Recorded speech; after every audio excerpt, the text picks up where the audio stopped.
जय हिंद दोस्तों। स्वागत है एक बार फिर से आपके अपने YouTube channel A to B to study पर। दोस्तों आज की वीडियो में हम पढ़ेंगे यूपी पॉलिटेक्निक की एंट्रेंस एग्जाम को देखते हुए डी फार्मा यानी diploma in pharmacy E1 group के छात्र छात्राओं के लिए क्लास है, जिसमें हम बायोलॉजी के थ्योरी की क्लास को पढ़ रहे हैं। इसकी ऑलरेडी 2 से 3 क्लासेस चैनल पर अपलोड कर दी गई है। अगर आपने उन वीडियोज़ को नहीं देखा है तो उन वीडियोज़ को ज़रूर से देख लें। आज हम पढ़ेंगे रक्त के बारे में। हम पढ़ रहे थे तो रक्त के कार्य हम आज इसके आगे के बारे में पढ़ने वाले हैं। तो चलिए स्टार्ट करते हैं। दोस्तों रक्त यानी ब्लड के फंक्शन के बारे में आज पढ़ने वाले हैं। तो ऊतकों अथवा अंगों को ऑक्सीजन पहुंचाना ये होता है रक्त का कार्य। आपका जो रक्त है ना, उसका कार्य होता है आपके शरीर के विभिन्न अंगों तक ऑक्सीजन को पहुंचाने का कार्य करता है। पोषक तत्वों जैसे कि ग्लूकोज, एमिनो अम्ल, वसा, प्रोटीन, लिपिड आदि सभी को आपके शरीर के विभिन्न अंगों तक रक्त जो है वो पहुंचाने का कार्य करता है। उत्सर्जी पदार्थ जैसे कि यूरिया, कार्बन डाइऑक्साइड को शरीर से बाहर निकालने का कार्य भी आपका रक्त ही करता है। उत्सर्जी पदार्थ जो होता है यानी जो भी आपके शरीर में गंदे पदार्थ होते हैं, जो अपशिष्ट पदार्थ होते हैं, उनको निकालने का जो कार्य करता है ना, वो करता है आपका वृक्क। आपके शरीर में जो वृक्क है ना, वो कार्य करता है उत्सर्जी पदार्थ, उसे उत्सर्जी अंग भी कहा जाता है। शरीर का बीमारियों से लक्षण यानी आपके शरीर को विभिन्न प्रकार की बीमारियों से बचाने का कार्य जो है ये भी रक्त ही करता है। शरीर का जो पीएच मान है यानी जो पीएच वैल्यू है उसका निर्धारण भी रक्त ही करता है। आप जानते हैं कि जो हम रक्त का पीएच मान होता है वो क्षारीय होता है, और कितना होता है वो हमने आपको पिछली वीडियो में बताया था। तो आप जल्दी से कमेंट करके बताइए कि कितना था। शरीर के तापमान को नियंत्रित करने का कार्य भी जो है वो ब्लड ही करता है। ठीक है, शरीर के एक अंग से दूसरे अंग तक जल का वितरण करना भी रक्त का ही कार्य है। तो ये सभी रक्त के कार्य है। आपको क्वेश्चन में एग्जाम है, एग्जाम में क्वेश्चन कुछ इस प्रकार पूछा जाएगा कि 4 ऑप्शन आपको दे देंगे कि रक्त के कार्य में से कौन से हैं और कौन से नहीं है। तो आपको दे देगा कि शरीर का पीएच मान निर्धारण, शरीर का तापमान निर्धारण, शरीर के विभिन्न अंगों तक जल का वितरण करना, और आपको एक ऑप्शन उसमें अलग कोई दे देगा। तो आपको वही ऑप्शन करेक्ट मार्क करने आना एग्जाम में। और रक्त से जो एग्जाम में एक क्वेश्चन आता है। इसके बाद हम देखेंगे रक्त का थक्का बनना यानी ब्लड क्लॉटिंग। ये क्या है दोस्तों? थ्रोम्बोप्लास्टिन प्लस प्रोथ्रोम्बिन दोनों मिल करके थ्रोम्बिन का निर्माण करते हैं। थ्रोम्बिन प्लस फाइब्रोनोजन मिल करके फाइब्रिन का निर्माण करते हैं। वही फाइब्रिन प्लस बिम्बाणु मिल करके रक्त के थक्के का निर्माण करते हैं। अगर आपके शरीर में विटामिन, ऐसा कौन सा विटामिन है जिसकी कमी से शरीर में रक्त का थक्का जो है वो नहीं बनता है? ये क्वेश्चन आपके एग्जाम में बहुत बार पूछा गया है और आगे भी इनके पूछे जाने के चांसेस है। तो वह कौन सा विटामिन है जो कि शरीर में आपके रक्त न जमने के कारण ये बनता है? तो जो विटामिन के है ना, विटामिन के कारण ही अगर इसकी आपके शरीर में कमी हो जाती है तो आपके शरीर में अगर चोट वगैरह लगता है ना तो रक्त रुकता नहीं है। वो रक्त जो है वो उसका थक्का बनना कम हो जाता है या फिर देरी से बनता है। तो यही होता है आपका विटामिन के कारण। रक्त प्रोथ्रोम्बिन तथा फाइब्रोनोजन का निर्माण विटामिन के की सहायता से यकृत में होता है, यानी आपके लीवर में होता है विटामिन के द्वारा। हिपेरिन रक्त का थक्का बनने से रोकता है, जिसका निर्माण यकृत में होता है। हिपेरिन जो है ना, वो एक ऐसा एलिमेंट है आपके शरीर में जो रक्त का थक्का बनने से रोकता है। अब यहाँ पे आपको 2 टाइप के क्वेश्चन एग्जाम में पूछे जाते हैं, क्योंकि एग्जामिनर भी ये जानता है कि अब हम कितनी बार पूछेंगे कि विटामिन के की कमी से ही रक्त थक्का नहीं बनता है, कितनी बार पूछेगा। तो एग्जामिनर आपसे ये पूछ सकता है कि ऐसा कौन सा एलिमेंट है, ऐसा कौन सा विटामिन है जो कि रक्त का थक्का बनने से रोकता है। तो वो आपका है हेपेरिन। इसको याद रखिएगा, हेपेरिन जो है वो रक्त का थक्का बनने से रोकता है। और कौन से विटामिन की कमी से रक्त थक्का नहीं जमता है? तो वो है विटामिन के। आइए हम आगे पढ़ते हैं ब्लड ग्रुप के बारे में। ब्लड ग्रुप यानी रक्त समूह। रक्त समूह की खोज किसने की थी? तो बहुत ही फेमस क्वेश्चन है, आपको पता होना चाहिए अगर आप फार्मेसी करने की सोच रहे हैं। लैंडस्टीनर ने ब्लड ग्रुप यानी रक्त समूह की खोज की थी। रक्त जो है इसकी खोज लैंडस्टीनर ने की थी। किसने की थी? कार्ल लैंडस्टीनर ने। ये प्रश्न आप बिल्कुल याद रखिएगा, क्योंकि जो यूपी पॉलिटेक्निक एंट्रेंस एग्जाम है ना, इसमें चाहे किसी भी ग्रुप की बात कर ले तो इसमें क्वेश्चन जो है वो रिपीट बहुत ज़्यादा होते हैं। ठीक है, तो अगर आप प्रीवियस ईयर के क्वेश्चन पेपर भी 2 से 3 साल के या फिर कम से कम 5 साल के अगर आप प्रीवियस ईयर के केवल क्वेश्चन पेपर को ही पढ़ के जाते हैं ना, सॉल्व करके जाते हैं, तो आप एग्जाम को क्रैक कर पाएंगे। मनुष्य के रक्तों की भिन्नता का मुख्य कारण जो है वो है लाल रक्त कणिका यानी आरबीसी, और इसमें पाई जाने वाली ग्लाइकोप्रोटीन, ठीक है, जिसे हम एंटीजन या फिर प्रतिजन यानी एंटीजन या फिर प्रतिजन कहते हैं। अब ये दो प्रकार के होते हैं। आपसे क्वेश्चन बनाया जाएगा कि एंटीजन यानी प्रतिजन ये कितने प्रकार के होते हैं। ऑप्शन में दे देगा कि 2 प्रकार के होते हैं, 4 प्रकार के होते हैं, 6 प्रकार के होते हैं, और एक दे देगा आपको 1 प्रकार का होता है। अब बताइए कि जो प्रतिजन है यानी एंटीजन ये कितने प्रकार के होते हैं। तो आप कहेंगे सर 2 प्रकार के होते हैं, क्योंकि आपने हमें बता रखा है।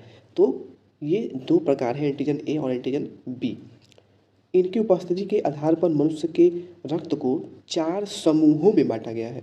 वे समूह कौन कौन से हैं?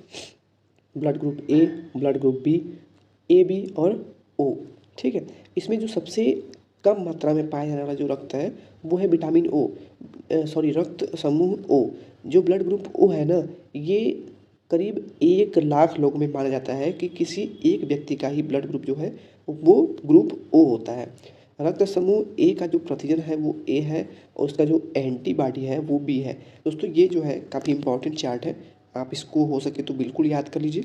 आपसे क्वेश्चन पूछा जाता है कि रक्त समूह ए का जो एंटीबॉडी है वो क्या है, तो आप बताएंगे कि सर वो तो बी है। वहीं अगर ब्लड ग्रुप बी का एंटीजन क्या है या फिर एंटीबॉडी क्या है, तो वो ए है, और इसका एंटीजन यानी प्रतिजन जो है वो बी है। क्या है? बी है। A B, blood group A B जो है इसका प्रतिजन जो है वो ए एंड बी दोनों ही है, पर इसका जो एंटीबॉडी है वो बोथ एंटीबॉडी अब्सेंट, यानी इसमें न ही ए एंटीबॉडी हो पाया जाता है और न ही बी। ध्यान से समझिएगा, ये एक प्रकार से एक्सेप्शन की स्टडी में आता है, और इससे जो क्वेश्चन एग्जाम में बनते हैं। जो ब्लड ग्रुप ए बी है ना, इसमें किसी प्रकार का एंटीबॉडी नहीं पाया जाता है, इसमें केवल ए एंड बी यानी दोनों ही प्रकार के प्रतिजन पाए जाते हैं। अब ब्लड ग्रुप ओ पे आ जाते हैं, तो ब्लड ग्रुप ओ जो है वो बोथ एंटीजन अब्सेंट, इसमें क्या है दोनों एंटीजन अब्सेंट होता है, यानी दोनों प्रकार के एंटीजन जो है वो अनुपस्थित होते हैं, और इसमें एंटीबॉडी जो है वो ए बी दोनों आ जाते हैं। तो यहाँ देख रहे हैं आप क्या हुआ है ना, ए बी और ओ में क्या हुआ है, ये तो यहाँ पर आ गया है पर ये यहाँ पर आ गया है, तो दोनों एक दूसरे से चेंज हो गए। तो इस चार्ट को अगर आप क्रम से याद करते हैं ना, तो आपके माइंड में एक तरह से फिट हो जाएगा और कभी भी आप इसे भूल नहीं पाएंगे। चलिए अब हम देख लेते हैं रक्त आदान यानी ब्लड ट्रांसफ्यूज़न। ये इंपॉर्टेंट टॉपिक है यहाँ पे आपके रक्त समूह चैप्टर में। एंटीजन ए व एंटीबॉडी ए तथा एंटीजन बी एवं एंटीबॉडी बी एक साथ नहीं रह सकते। समझ रहे हैं? एंटीजन ए और एंटीबॉडी ए, इसके साथ साथ एंटीजन बी और एंटीबॉडी बी, ये दोनों एक साथ कभी भी नहीं रह सकते। अब इसका क्या कारण है? ऐसा होने पर यह आपस में मिलकर अत्यधिक चिपचिपे हो जाते हैं, जिससे हमारे शरीर के अंदर रक्त का थक्का बन जाता है, जिसके कारण व्यक्ति की मृत्यु भी हो सकती है। ये कारण, क्या कारण है? यही कारण है। अब आपसे पूछा जाएगा कि एंटीजन ए और एंटीबॉडी ए साथ साथ क्यों नहीं होते? यानी आपने अभी ऊपर चार्ट में देखा ना, क्या देखा? अगर प्रतिजन रक्त समूह ए का प्रतिजन ए है तो इसका एंटीबॉडी बी है, ठीक है। वहीं अगर ए बी ब्लड ग्रुप में अगर प्रतिजन ए और बी दोनों है तो यहाँ पर दोनों ही एब्सेंट है, यानी अगर यहाँ पे आपका बी होता या फिर ए होता तो ये क्या होता, आपस में मिल करके एक चिपचिपा पदार्थ बना लेते, जो कि आपके रक्त को जमा देता। आपके शरीर में जो रक्त होता है वो तरल प्रावस्था में होता है, यानी लिक्विड फॉर्म में होता है, जिससे कि आपके शरीर में आपके तापमान को नियंत्रित कर रखता है, ऑक्सीजन को विभिन्न भागों में पहुंचाता है। लेकिन जब ये तरल नहीं होगा, तो अगर ये जम जाएगा आपके शरीर में जो ब्लड है, तो आपको क्या होगा, इससे आपकी मृत्यु भी हो सकती है। तो यही कारण है कि antigen A and antibody B दोनों एक साथ नहीं सकते, और यहाँ पे antigen B and antibody B भी एक साथ नहीं रह सकते हैं। शरीर के अंदर रक्त के थक्के बनने को क्या कहते हैं? एम्बोलिज्म कहते हैं। शरीर के अंदर रक्त के थक्के बनने की प्रक्रिया जो है वो एम्बोलिज्म कहलाती है। अतः रक्त आदान में एंटीजन एंटीबॉडी का ऐसा तालमेल रखना पड़ता है, क्या समझे? रक्त आदान यानी ब्लड ट्रांसफ्यूजन में एंटीजन एंटीबॉडी का ऐसा तालमेल रखना पड़ता है जिससे रक्त का अभिलेक्षण न हो सके। अभिलेक्षण यानी जम न जाए आपका ब्लड, यानी अगर आपके ब्लड को किसी दूसरे व्यक्ति को आवश्यकता है ब्लड की, उसको आपके ब्लड को दूसरे के व्यक्ति के ब्लड में यानी उसके शरीर में अगर चढ़ाया जा रहा है तो उसको ये ध्यान रखा जाता है कि अगर उसका ब्लड ग्रुप ए है तो कहीं आपका ब्लड ग्रुप कहीं और तो नहीं है, यानी बी तो नहीं है, आपका ब्लड ग्रुप ए भी तो नहीं है। तो ये सब ध्यान में रखा जाता है, ठीक है। नहीं तो क्या होगा, ब्लड ग्रुप तो मैच नहीं करेगा पर उसकी मृत्यु हो जाएगी जिसको कि आप ब्लड दे रहे हैं। दोस्तों अभी जो आप चार्ट देख रहे हैं ना मोबाइल स्क्रीन पर, ये चार्ट समझ लीजिए आपके एग्जाम के 8 मार्क्स हैं। इससे 2 से 3 क्वेश्चन बन सकते हैं। कैसे? इसमें आपको देखिए पहली वाली स्टेज में दिख रहा है ब्लड ग्रुप, तो यहाँ पे हम कलर चेंज कर लेते हैं ताकि आपको विजिबल हो। यहाँ पे आप देख रहे हैं क्या है, ब्लड ग्रुप, ठीक है। और उसके ठीक बगल में आपको दिख रहा होगा ये आपका ब्लड ग्रुप है और ये है एंटीजन और रेड ब्लड सेल। तीसरा दिख रहा है कैन डोनेट ब्लड टू और एंटीबॉडीज इन सीरम। और चौथा इस लास्ट वाले खाने में आपको दिख रहा है कैन रिसीव्ड ब्लड फ्रॉम। क्या है ये? देखिए जो ब्लड ग्रुप ए टाइप का होता है ना, इसमें एंटीजन और रेड ब्लड सेल जो है वो ए ही होता है। और ये जो है ब्लड ग्रुप ए जो है, ये ब्लड जो है ग्रुप ए वाले व्यक्ति को दे सकते हैं। इसके साथ साथ ब्लड ग्रुप ए बी वाले को भी ब्लड ग्रुप ए वाला दे सकता है। और एंटीबॉडीज सीरम की बात करें तो ब्लड ग्रुप ए का जो सीरम होता है एंटीबॉडीज में वो एंटी बी होता है, ठीक है। और अगर बात करें कि अगर ब्लड ग्रुप ए वाला कोई व्यक्ति है उसे ब्लड की आवश्यकता है, ठीक है। अगर ये ब्लड ग्रुप ए वाला व्यक्ति है, इसे खुद ब्लड चाहिए, तो ये केवल अपने ही समान प्रकार के ब्लड ग्रुप से ले सकता है, यानी ए से ले सकता है और ओ से भी ले सकता है। आपको आप कहेंगे कि सर इतना खतरनाक चार्ट है, हमसे याद कैसे होगा? तो देखिए आपको सभी में ओ जो है वो कॉमन दिख रहा होगा, तो समझ जाइए कि जो ब्लड ग्रुप ओ है यह एक ऐसा रक्त समूह है जो किसी भी ब्लड ग्रुप को ब्लड दे सकता है। यानी अगर आपका ब्लड ग्रुप ए है, बी है, सी है, डी है, ई है, एफ है, जे, कुछ भी आपका ब्लड ग्रुप है, जितने भी टाइप्स होते हैं ब्लड ग्रुप के उतने ही, ये तो मैंने बोल दिया बस मजाक में, लेकिन जितने भी ब्लड ग्रुप के टाइप्स होते हैं ना, आपका चाहे कोई भी प्रकार का ब्लड ग्रुप है, अगर ब्लड ग्रुप ओ वाला व्यक्ति है ना तो वो किसी को भी ब्लड दे सकता है, समझ गए। इसीलिए यहाँ पे लास्ट में सभी में ओ जो है वो कॉमन है। लेकिन अगर इस ओ वाले व्यक्ति को ही ब्लड चाहिए तब इसे खोजना पड़ेगा कि कोई ऐसा व्यक्ति मिले जिसका ब्लड ग्रुप ओ हो, क्योंकि अगर वो ये किसी और से ब्लड ले लेता है ना तो क्या होगा, उसका रक्त जो है जम जाएगा और उसकी मृत्यु हो जाएगी, ठीक है। तो इस चार्ट को आप समझ गए होंगे और हो सके तो इसको स्क्रीनशॉट ले लीजिए, बिल्कुल इसे अच्छे से समझ जाइएगा, क्योंकि अगर आप इसे अच्छे से नहीं समझेंगे तो आपके कुछ अंक जो है वो आपने से गंवा सकते हैं, क्योंकि ये ब्लड ग्रुप जो है ना ये बहुत ही इम्पॉर्टेंट टॉपिक है। दोस्तों जैसे कि मैंने आपको भी ऊपर बताया, यहाँ पे आपको देखने को भी मिल जाएगा, रक्त समूह ओ को सर्वदाता कहते हैं। क्या कहते हैं?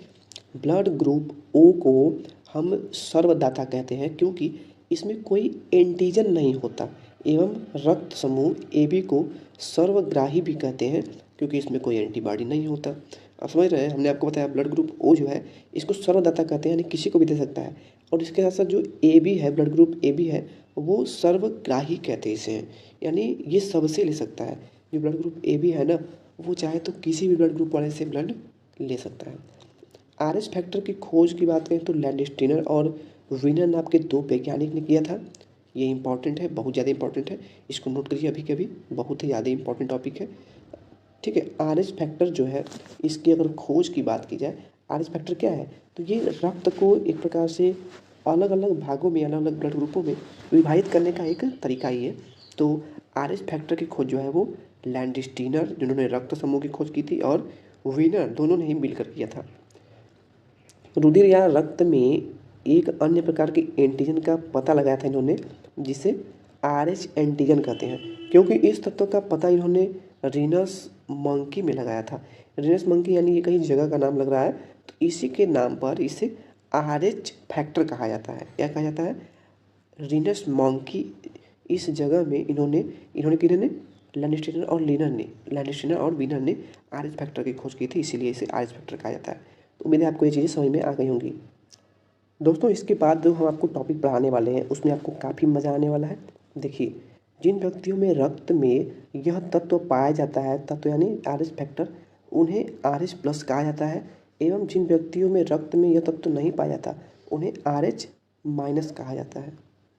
यानी आर एच ये जो है जिन व्यक्तियों में ये तत्व नहीं पाया जाता है उसे RH माइनस कहा जाता है, और जिनमें पाया जाता है उसमें RH होता है प्लस यहाँ पे पॉजिटिव का सिंबल लग जाता है। और यहाँ पे कुछ संभावित आपके तरीके बताए गए हैं कि अगर सेम ब्लड ग्रुप हुआ तो क्या हुआ, अलग अलग हुआ तो क्या हुआ। समझिए, अगर माता और पिता दोनों का ही ब्लड ग्रुप O है, क्या है, दोनों का ही ब्लड ग्रुप O है, ऐसा होता नहीं है अक्सर, क्योंकि ब्लड ग्रुप O वाले व्यक्ति जो है वो लाखों की संख्या में एक होते हैं केवल। तो अगर ऐसा होता है ब्लड ग्रुप O दोनों लोगों का होता है तो संभावित में जो पुत्र होगा उसका ब्लड ग्रुप O ही हो सकता है। ठीक है, किसी भी कंडीशन में वो AB या फिर AB नहीं हो सकता। इसी तरह अगर माता और पिता का जो ब्लड ग्रुप है O के साथ A है, O और A है, तो जो संभावित पुत्र होगा उसका जो ब्लड ग्रुप होगा वो O या फिर A ही होगा, B या फिर AB नहीं हो सकता। ये सब असंभावित है। इसी के साथ साथ आप देख रहे हैं ये इतने सारे चार्ट दिए गए हैं, तो इन सभी में से कुछ भी आपसे पूछा जा सकता है। तो इसमें आपको नॉर्मली बहुत ज़्यादा ध्यान देने की आवश्यकता नहीं है, ठीक है, क्योंकि आपको अगर क्वेश्चन एग्जाम में आएगा भी ना तो आप अगर समझ कर भी लगा देंगे तो सही हो जाएगा। जैसे कि देखिए AB और AB दोनों AB है, तो इसमें आपके जो पुत्र होगा ना वो A होगा, B होगा या फिर AB होगा, यानी उससे अलग नहीं हो सकता, O नहीं हो सकता। इसके साथ साथ जैसे कि देख लीजिए A और A है, तो A और A है ना, तो A तो होगा लेकिन वो O भी हो सकता है, ब्लड ग्रुप जो है O भी हो सकता है। B और AB नहीं हो सकता, B और AB नहीं हो सकता। अब यहाँ पे A और A ही है, तो A तो हो सकता है पर O भी हो सकता है, क्योंकि यहाँ पे दिया हुआ है साफ साफ B और AB नहीं हो सकता, क्योंकि A और B ये दोनों से बिल्कुल अलग अलग है। और यहाँ पे अगर AB भी लिखते तो ये A से बिल्कुल अलग है, इसलिए A के साथ A और O हो सकता है संभावित पुत्र के ब्लड ग्रुप का प्रकार। दोस्तों आखिरी टॉपिक है, इसलिए बहुत ही ध्यान से समझिएगा। एरीहेब्लोस्टोसिस फोएटाइसिस लिस्ट पढ़ेंगे हम। यदि पिता का रक्त समूह RH पॉजिटिव है एवं माता का जो रक्त समूह है वो RH निगेटिव हो तो जन्म लेने वाले शिशु की जन्म से पहले ही या फिर गर्भावस्था में या फिर जन्म के तुरंत बाद क्या होगी, मृत्यु हो जाएगी। ऐसा दूसरी संतान के जन्म पर होता है, क्योंकि इस स्थिति में RH पॉजिटिव तथा RH नेगेटिव पहली संतान के समय माता के शरीर में RH एंटीबॉडी बन जाता है। यानी जो पहली संतान होती है वो उसके समय RH जो एंटीबॉडी है वो शरीर में उसका निर्माण हो जाता है, लेकिन जब ये दूसरी बार होने को होता है तो ऐसा नहीं होता है। इसी कारण जो शिशु होता है उसकी मृत्यु हो जाती है। दोस्तों हीमोफीलिया ये एक प्रकार का रोग है जो कि आनुवांशिक यानी जेनेटिक बीमारी है, जेनेटिक रोग है। रक्त को थक्का बनने में सामान्य समय जो है वो 15 सेकंड लगता है और अधिकतम ये 1 से 2 मिनट का समय लग सकता है। यानी अगर आपको चोट लगा है, आपके शरीर से खून बह रहा है, आपके शरीर से ब्लड जो है वो बह रहा है, तो उसे कम से कम 15 सेकंड में रुक जाना चाहिए। लेकिन अगर ये 15 सेकंड में नहीं रुकता है तो आपके शरीर में जो है विटामिन के की कमी हो सकती है और ये मैक्सिमम 1 से 2 मिनट तक बह सकता है। इसके बाद तो इसे रुकना ही चाहिए। इस कंडीशन में नहीं रुकता है तो ये है आपका हीमोफीलिया का लक्षण। देखिए, लेकिन इस बीमारी में रक्त का थक्का बनने में 15 मिनट या इससे ज़्यादा समय लगता है। देख रहे हैं ना, अगर 1 से 2 मिनट है तो मैक्सिमम समय हो गया, लेकिन जब 15 मिनट लग रहा है तो समझ रहे हैं ना कि 15 मिनट में आपके शरीर से कितना ज़्यादा ब्लड जो है निकल जाएगा, जिसके कारण अत्यधिक खून बहने से व्यक्ति की मृत्यु हो सकती है। ये बीमारी एंटी होमोफिलिक तत्व की कमी के कारण होता है। ये बीमारी जो है यानी हीमोफीलिया जो है ये बीमारी एंटी हीमोफिलिक एलिमेंट्स की कमी के कारण होता है जो आपके शरीर में पाया जाता है। चलिए अब देखते हैं जॉइंटिस यानी पीलिया के बारे में। इससे तो आप परिचित होंगे। रक्त में पित्त रंजक यानी बिलिरुबिन नामक एक रंग होता है जिसका शरीर में स्तर बढ़ने से त्वचा का रंग पीला हो जाता है। इस दशा को ही हम पीलिया या फिर कामला कहते हैं, या फिर इंग्लिश में इसे जॉइंटिस कहा जाता है। इसका शरीर में सामान्य जो स्तर है वो कितना होता है वो जान जाइए। ये डाटा पूछा जाता है 0.3 to 1.9 मिलीग्राम पर DL यानी डोल्यूट 100 ml में होता है। यानी आपके रक्त के 100 ml में 0.3 से 1.9 मिलीग्राम इसकी मात्रा होनी चाहिए, यानी बिलिरुबिन की। अब यहाँ पे हम देख रहे हैं चार्ट के आधार पे कि कैसे बता रहा है कि पीलिया कैसे हो गया है। नॉर्मल व्यक्ति का जो शरीर का यानी त्वचा का जो रंग होता है वो कुछ इस प्रकार होता है, लेकिन जॉइंटिस से जो पीड़ित होता है उसका त्वचा का रंग कुछ इस प्रकार हो जाता है। ठीक है। ये सीधे आपके शरीर के लीवर और गाल ब्लैडर पे इफेक्ट पड़ता है।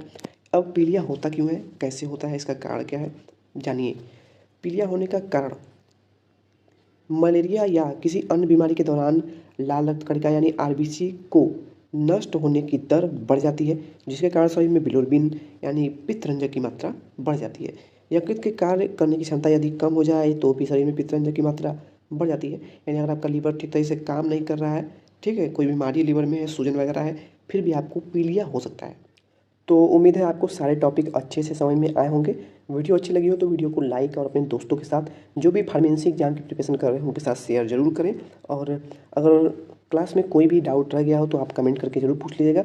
नेक्स्ट क्लास में हम आपको उसको समझा देंगे। और आपको बता दें कि हमारी डेली जो क्लासेज होती हैं वो शाम को, यानी रोज़ शाम 9 PM पर होती हैं। कितने समय पर, 9 PM पर डेली क्लासेज होती हैं। तो जब तक इंट्रेंस एग्जाम का शेड्यूल नहीं आ जाता, जब तक इसका एप्लीकेशन फॉर्म नहीं आ जाता, तब तक हम आपको डेली 9 PM पे क्लास देते रहेंगे। इसके अलावा जैसे ही एग्जाम का शेड्यूल आ जाता है, हम आपको ज़्यादा से ज़्यादा क्लासेस लेकर के इसको कंप्लीट करने का प्रयास करेंगे। दोस्तों, केमिस्ट्री क्लास की बात करें तो केमिस्ट्री की क्लास ऑलरेडी चैनल पर फुल प्लेलिस्ट अवेलेबल है, अपलोड कर दी गई है। हालांकि वो वीडियोज पुराने हैं, तो हम आपको इसके प्रिपरेशन के लिए objective type and numerical type question जो है वो करा देंगे। हालांकि अभी तक अगर आपने उन वीडियोज़ को नहीं देखा है, ज़रूर देख लें, क्योंकि उनमें काफ़ी इंपॉर्टेंट चीज़ें बताई गई हैं, जिसको कि आप ज़रूर देख लीजिएगा।